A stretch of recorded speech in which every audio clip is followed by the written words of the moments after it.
Hiatus, a word most manga fans are familiar with. Due to the intense physical and mental demands of creating manga, most series experience a hiatus once or twice during publication, but there are a few series that probably come to mind above all else when the word is mentioned. Hunter x Hunter, Berserk, and Vagabond. While all three are known for extensive and frequent hiatuses, one of them stands out.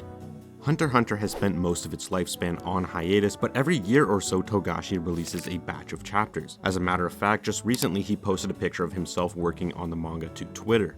Berserk also spent many years on and off hiatus, but with Miura's unfortunate passing a few years ago, the reins shifted to Studio Gaga, and they have been releasing chapters more or less regularly ever since. So that leaves Vagabond, which hasn't seen a new chapter since 2015. Takehiko Inoue has finished manga before, massively popular and critically acclaimed ones at that. He's also still working on another series, albeit very infrequently, which was last updated as recently as a few months ago. So why has Vagabond, viewed by most as his greatest work, Inoue himself included, been untouched for the better part of a decade? What led to this man practically abandoning his masterpiece? Well, to understand that, we have to go back to the beginning.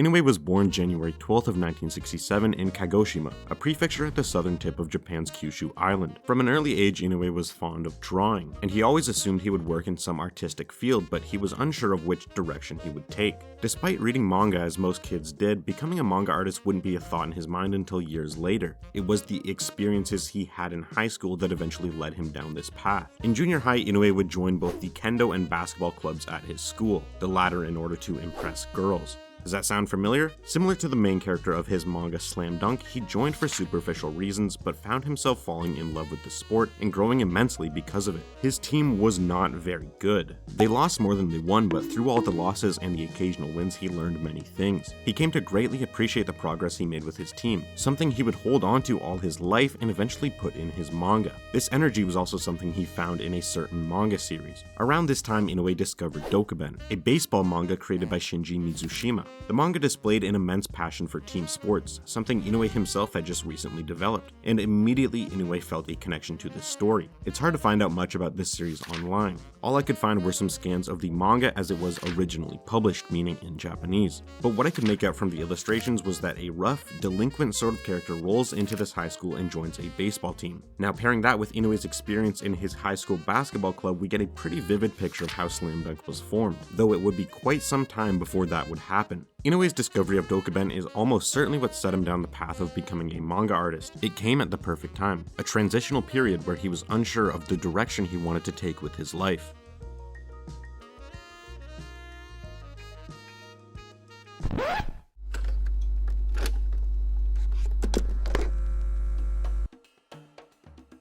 At the end of his senior year in high school, Inoue came to an impasse. He desperately wanted to become an artist, but he felt his skills weren't at a high enough level to pursue fine arts in university. This is a bit ironic looking back because Inoue has some of the most stunning, picturesque art in the medium, but back then it was a different story. That style is something he would develop after years of experience. Instead of taking any formal art training save for a prep school course in the summer of his senior year, Inoue went to Kumamoto University to study literature.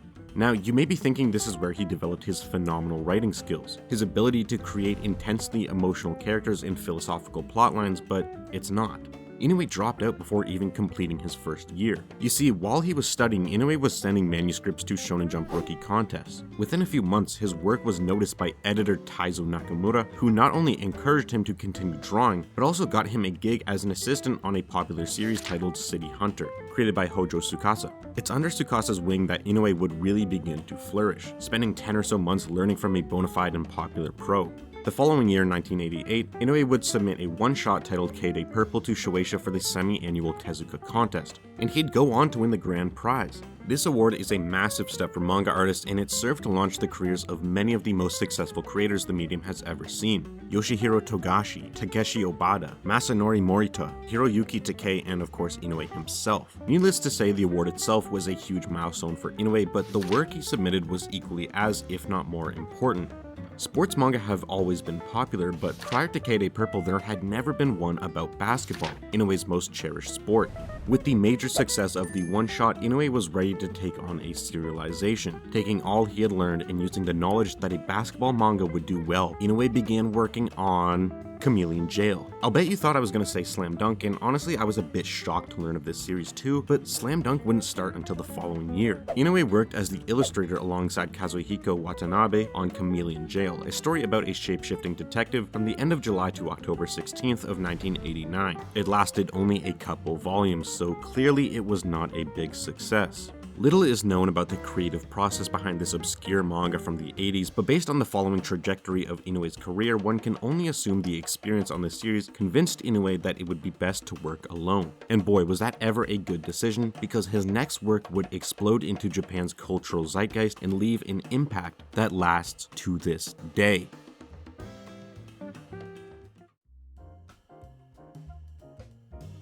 In 1990, Inoue began Slam Dunk. This series combines everything Inoue has learned about manga with his immense passion for the sport of basketball into what is arguably, and you'd have a damn easy time making this argument, the greatest sports manga of all time. Slam Dunk was a massive success almost instantly. Its eye-catching art and lovable characters grasped audience attention and never let go.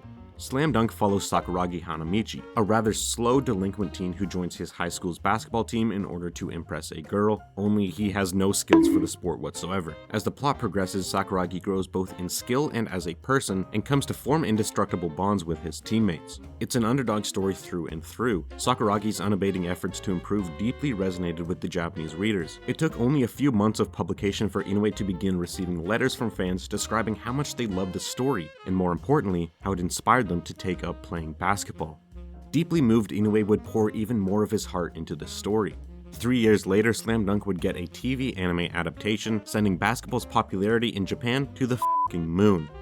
I could go into much more detail about the cultural revolution behind this manga, but that isn't exactly what this video is about. Still, this is important context for Inoue's career, so let's do a rapid-fire round of facts. Between 1990 and 1995, over 1 million Japanese citizens began playing basketball through high school and recreational leagues. Volumes 21 through 23 shattered the initial book print run with 2.5 million copies each, a record that wouldn't be broken until 2002 by a certain pirate manga. In 1994, the series was awarded the 40th Annual Shogakukan Award in the Shonen category. Slam Dunk remains to this day, 30 years later, the best-selling sports manga of all time, with over 170 million copies in circulation worldwide. Slam Dunk was the first manga Inoue put his all into. He pulled things out of his heart and soul, threw them on the page, and sold millions of copies. His deep, intense love for the sport is evident all the way through to the end of the series and even past into his later career. It wouldn't be ridiculous to claim that he might have even more passion for basketball than manga. Following the very successful years of Slam Dunk's publication, Inoue would launch a short online manga called Buzzer Beater. Again, the story was about basketball. That bug just couldn't escape his mind. He loved it way too much. But it would only last 2 years, 4 volumes total. After Buzzer Beater, Inoue was hardly drawing anything and was seriously considering just ending his manga career. That was when an editor handed him a novel. There was no intention to spark inspiration. He did this simply to help Inoue kill time. That novel was Musashi by Eiji Yoshikawa, a fictionalization of famed philosopher Miyamoto Musashi's life. Inoue cracked the book open, began reading, and was awestruck. His hands started shaking with the desire to draw these characters. Later that year, Vagabond would begin publication.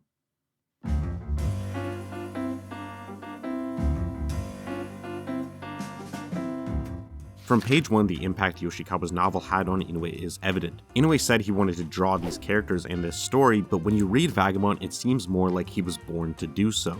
Feudal Japan is illustrated with incredible detail. The series is filled with many stunning illustrations of nature that sometimes focus on small details, such as a blade of grass or a droplet of rain, with precision that seems inhuman. Incredibly, this level of detail would remain throughout the series even after he switched from using pens to brushes for the art. What the brush lacks in control, it makes up for with line fluidity. Inoue's line work is so seamless it almost feels like it's breathing, but somehow Inoue manages to keep the same detail with his brushwork that he had with his pens. How? I couldn't begin to tell you, but why he made that choice? That I can. See, Inoue was inspired by the director Akira Kurosawa, who has such an incredible laundry list that we'd be here for hours if I went through it, but Kurosawa produced the most iconic samurai movies of all time, so naturally Inoue saw it as the gold standard and wanted his work to be reminiscent of it. The switch over to brushes was in order to capture that gritty, dark feeling Kurosawa's films embodied, but reading through Vagabond, it's clear Kurosawa had a large impact on the way Vagabond is laid out. Vagabond, as a samurai story, of course has many battle scenes. Every last one of them is illustrated beautifully and paneled in a way that flows like you're watching a film. Having just worked on a sports manga, something that obviously includes a lot of physical activity, Inoue mastered the ability to accurately depict the human body's movement. Pairing that with the subject matter and inspirations of Vagabond, Inoue created a samurai story Kurosawa himself would have in all likelihood very much appreciated.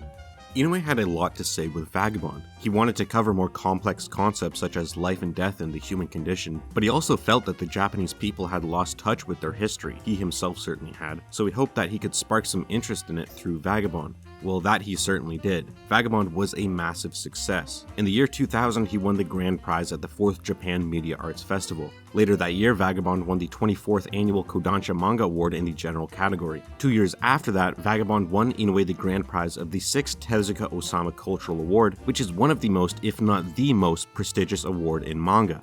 But before all that, Inoue would start up a second series in 1999, running in tandem with Vagabond. This series was titled Real. It follows 3 high school students, 2 of which are wheelchair-bound, who make efforts to better themselves through the sport of basketball. After seeing televised games of wheelchair basketball, Inoue was inspired. He saw these athletes pursuing the sport they and Inoue alike love in spite of their physical condition, and he needed to draw it. Real is an intensely emotional story, one that confronts some of the hardest subjects in life. Characters experience an array of struggles and emotions. They face the fear that they are not enough, question whether they even can be enough because of their disabilities, but continue to try regardless of any of that. Vagabond and Real are both stories that do an incredible job of exploring the human condition, what it means to live, how one should go about living, but they do it from 2 different perspectives. Vagabond is a very solitary story. It follows one man on a self-centered path who through his isolation comes to realize the error in his ways. Whereas Real follows multiple characters who feel limited by their own condition, and it is through other people that they grow.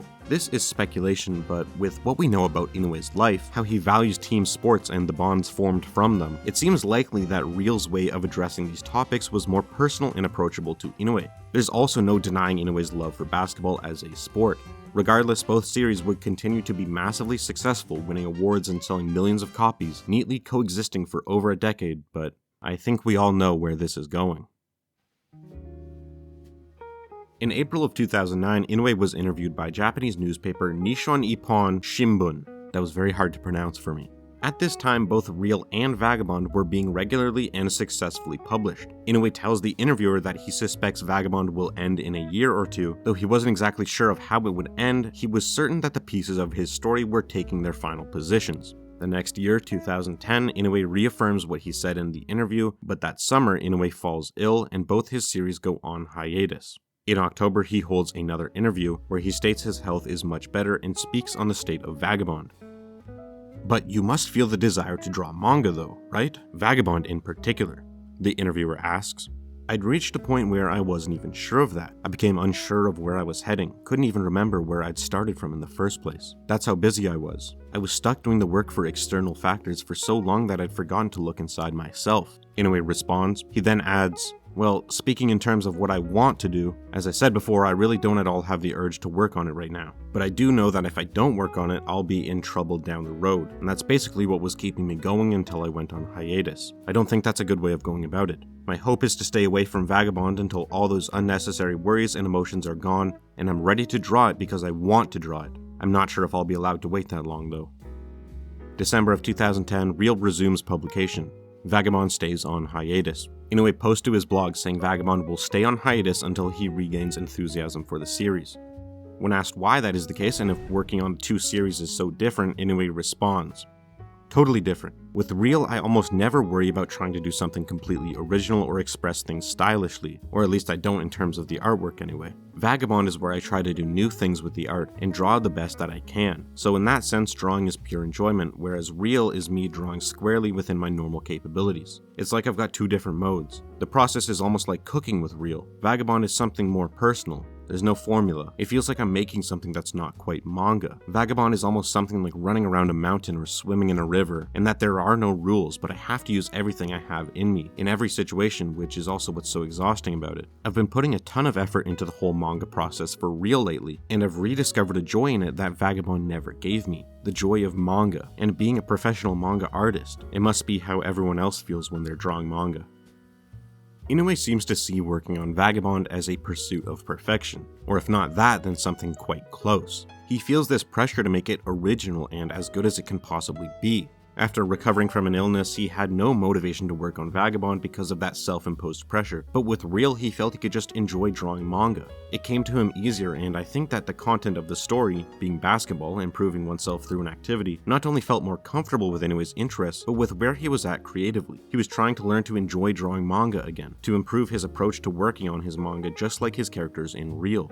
Vagabond would remain on hiatus until March of 2012 with the release of Chapter 301. All the while, Real would continue its publication with a new chapter every month or so. It wasn't a completely regular schedule, but it was being published nonetheless. When Vagabond returned in 2012, it stayed until 2014, releasing nearly 3 full volumes worth of chapters. In February of 2014, following the release of Chapter 322, Inoue announced the series would be going on a 4-month hiatus for research purposes. That hiatus lasted nearly a year. In January of 2015, Inoue released Chapter 323. In February, 324, March 325, April 326, May 327, and that was the final chapter ever released. At this point, Real also began a long hiatus. No chapter was seen until 2019, and that year saw only 3. Chapters 85 through 93 of Real were published between 2019 and 2021.